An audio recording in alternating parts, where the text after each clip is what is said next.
ஓம் Sri Sairam. March 31, 2025. சுவாமி வழங்கும் இன்றைய அருளமுதம். இயற்கையில் உள்ள ஒவ்வொரு பொருளும் தத்தம் பணியை செய்கின்றன. சூரியனும் சந்திரனும் தங்களுடைய கடமையை இடைவிடாமல் செய்து கொண்டிருக்கிறார்கள்.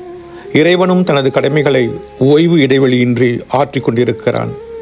நீங்கள் இலக்கை அடையும் வரை உங்கள் முயற்சியை கைவிடக்கூடாது என்ற பாடத்தை நதிகள் கடலை நோக்கி பாய்ந்து சென்று கொண்டிருப்பதன் மூலம் உணர்த்துகின்றன. சமச்சீரான உணர்வுடன் மனிதன் தார்மீகமான செயல்களில் தன்னை ஈடுபடுத்திக் கொள்ள வேண்டும். வாழ்க்கை என்பது நல்லவை கெட்டவை, ஏற்றங்கள் இரக்கங்கள் ஆகியவற்றின் கலவையாகும். தீயவற்றை ஒதுக்கி நல்லவற்றை அனுபவியுங்கள். நீங்கள் ஒரு கூடை மாம்பழம் வாங்கினால் அதில் சில அதிகம் பழுத்த மற்றும் அழுகிய பழங்கள் இருக்கலாம். நீங்கள் அவற்றை தவிர்த்துவிட்டு நல்லவற்றை உட்கொள்கிறீர்கள்.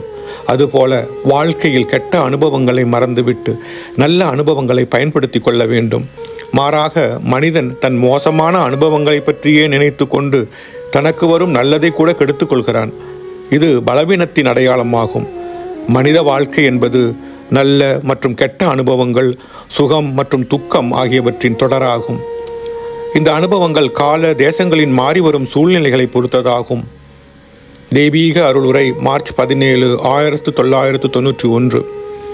தன்னலமற்ற பிரேமைக்கு இயற்கையை விட சிறந்த உதாரணம் வேறு இல்லை என்கிறார் பகவான் ஸ்ரீ சத்திய சாய் பாபா. ஓம் ஸ்ரீ சாய்ராம். ஓம் ஸ்ரீ சாய்ராம். ஓம் ஸ்ரீ சாய்ராம்.